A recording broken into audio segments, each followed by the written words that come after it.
So the good news is WEP was replaced with an interim security feature called WPA, which is your Wi-Fi protected access. And as I mentioned, it was an interim solution or a quick fix to the weaknesses within WEP and 802.11i. So it's going to plug some of the holes in the legacy devices. A lot of the times you need to actually update the drivers and the firmware, so not all of your older equipment will function. And it's also sponsored by the Wi-Fi Alliance. You can normally see when you purchase wireless equipment, there's the Wi-Fi Alliance stamped onto it. So naturally, people like Microsoft or vendors like Microsoft, Intel and so forth have actually also sponsored that and supported that new WPA security feature. Now, WPA is, of course, in two standards as well. You've got WPA version 1 and then the more secure WPA version 2. So because WPA was simply a bridge between WEP, it meant that there was still a lot of features that were enforceable because of backward compatibility issues. So works very similar to your 802.1x authentication. Both the client and the access point have to be WPA enabled for the encryption, and also you can be doing that from a 802.1x EAP server. So it gives you a lot more enterprise scalability and manageability. The key in a passphrase, which is otherwise your master key, would be both on the client and the access point, but the master key can then be used in other types of add-ons which would then randomize, so you never really use the master key for encryption, yet your actual master key would be used to allow encryption to take place. So if the passphrase matches, then an access point will be allowed entry and access to that wireless network. So the passphrase remains constant, but the new encryption key is generated for each session. So that master key, remember, is the key component, but we also have a rotating key or a rolling key where we can use many. So up next we have WPA Cracking with Cain and Abel. So before I get started with that, I wanted to give you a quick example of the Casetech website. This is where you're going to get the Air PCAP hardware device as well as driver if you already own the device. So if you look at the actual product family, they are not necessarily the cheapest of cards. So for a wireless card that supports A, B and G, you're going to be paying in the region of $500. Not cheap, I understand. Now bear aware that this is one of the only cards that is used successfully, not for what we're doing really, but more for what we call packet analysis. So if we got to troubleshoot packets that are going back and forth over the wireless network, and we want to use Wireshark as an example, well, this is one of the adapters that are going to be compatible. So this is why it becomes important to realize that if you are doing kind of troubleshooting and diagnosis for wireless networking, this is not really an expensive card for a company to purchase. With the card that supports the A, B and G, and that's USB, it's also got an external antenna, so it gives you the ability to put the boosters onto your antenna and therefore make it a far more flexible and more powerful tool.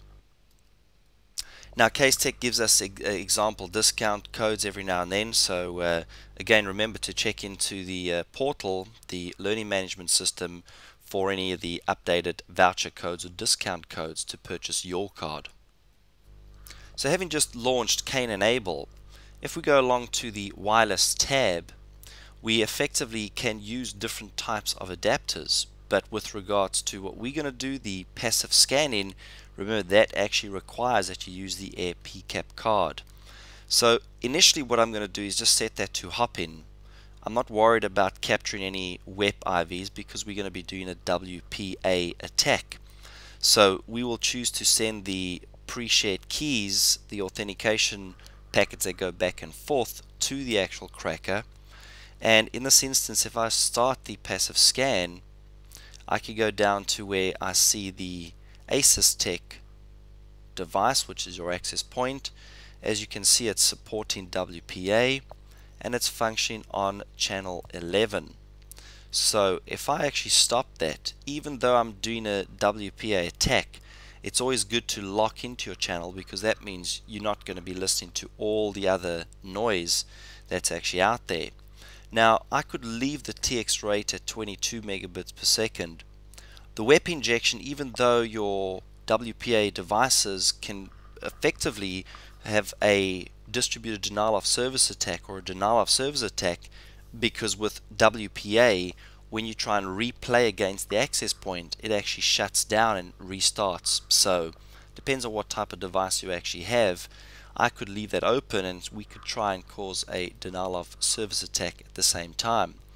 So once I've started that, if I now right click on this device and just refresh the list of devices, there I can actually see the signal strength, and I can also see the devices that are connected to that access point and also the rate that they are connected at.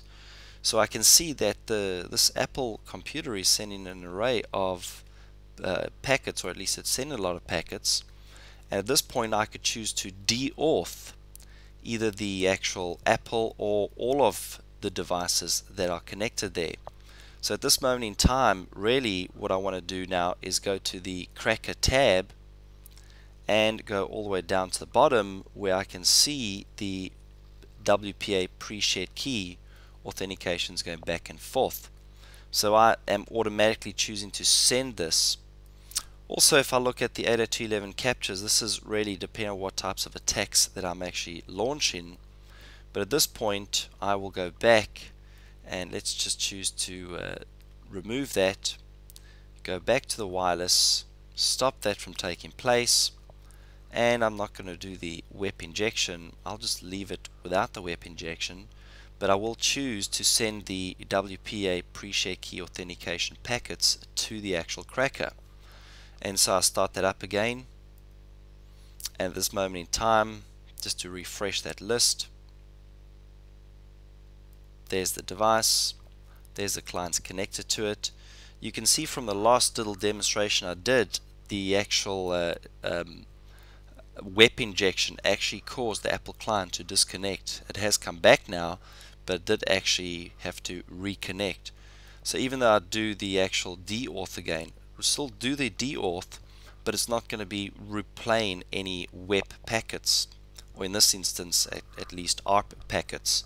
So again, I could stop that, go along to the actual cracker, and there I can see the actual WPA pre-shared key auth packet. And so at this point I would then simply right click and I could choose a dictionary attack, and so in this instance I will go along and find a dictionary file.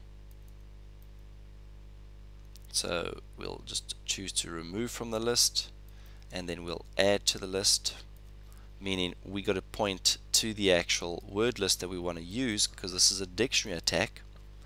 And we'll click start, and wow, as you can see, it was not very difficult to find that WPA key. This is of course because I had the key in my dictionary file, but at this point also I have very large dictionary files, some of them as large as 5 gig. So it might take a bit of time, but effectively a dictionary attack or brute force attack is still the means that you would use when cracking WPA.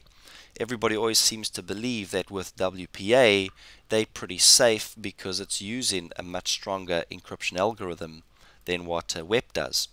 So at this point I'll start that attack again, and I'll choose to de-auth that poor old Apple computer, and I'll then stop that, go along to the cracker, and there I have my new captured frame. And then I'm going to choose a brute force attack, which obviously in this case it's going to take a lot longer to try and crack that. You can see it's going to take, well, quite a bit of years. I don't think I'm going to hang around waiting for that to complete. So brute force attack is not going to be a very suitable type of attack for this. But what you've just seen is a quick example of a WPA attack.